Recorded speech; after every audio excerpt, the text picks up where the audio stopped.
just talking about how everything is like a sub mind coming from the one original mind. And so you might wonder then, so if you understand like the law of attraction, you understand that everything that exists in the world that isn't naturally occurring came into the world through a mind. A human had an idea and they worked toward manifesting this idea into the physical world until it finally took shape in the physical world, like an iPhone or a Nintendo 64 or a brick. All of these were ideas in someone's mind at some point, and eventually they became a thing that exists in reality and can be interacted with. So, where do thoughts come from?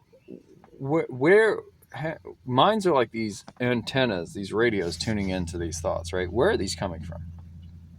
So, I call it backstage. You can call it the collective unconscious, the subconscious. Actually, if you really start to study the architecture of your own mind, you'll discover, first of all, that your consciousness is a tiny pinpoint, like a focusing point, and the overall mind is massive compared to that focus point. And if you go far enough back, you got to do like past life regression or future life progression.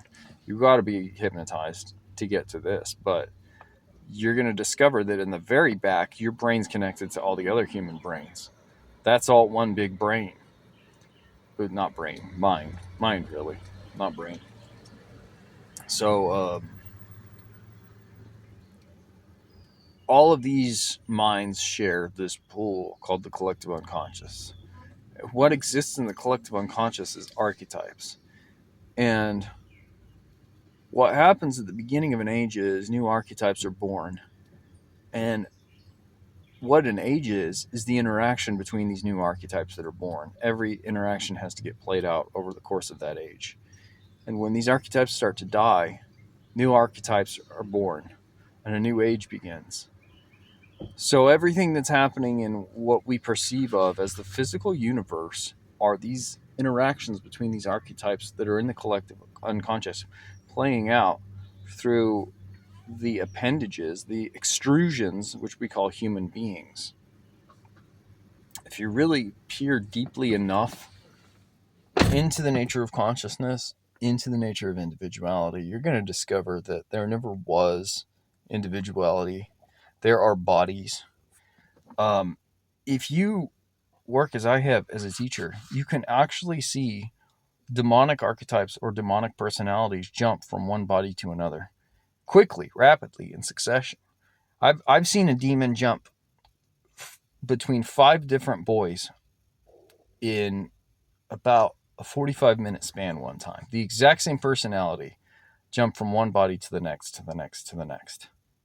When you see something like that, you can't unsee it. And when you see something like that, you begin to question the nature of individuality. You start to pay closer attention to how your mind works, how other people's mind works. You'll start to notice that there are beliefs that swap back and forth between you and people that are close to you. And then the people that are close to you forget that they ever held a different opinion, a different belief, that their belief ever changed.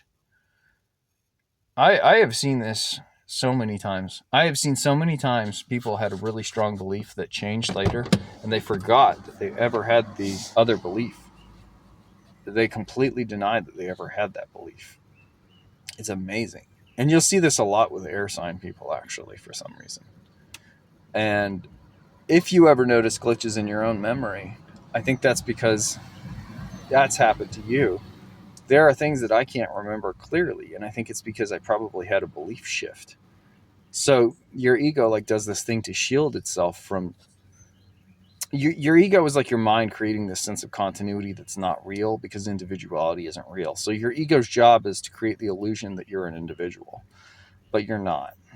There's one human being on this planet, one human being with 8 billion bodies. So what am I saying? I'm breaking down the idea that the physical universe exists, and I'm breaking down the idea that your individuality exists.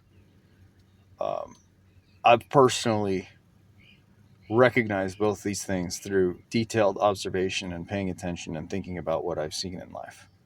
I'm absolutely sure there is no physical universe and there is no individuality. What there is mind. What there is mental stuff. And that's all there is. If you do the right dose of marijuana, if you get enough THC in your blood, you can actually have this experience. I've had it, and I've talked to other people that have had it, where you see like the Matrix code, basically. Not exactly.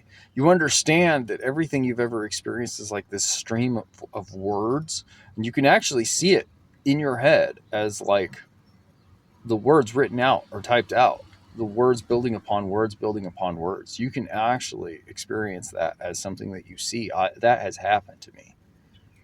So that's super trippy. That's really close to the experience that Neo had in the Matrix. I think that's what they were basing that on. So the point is that you are not an individual. You were never an individual.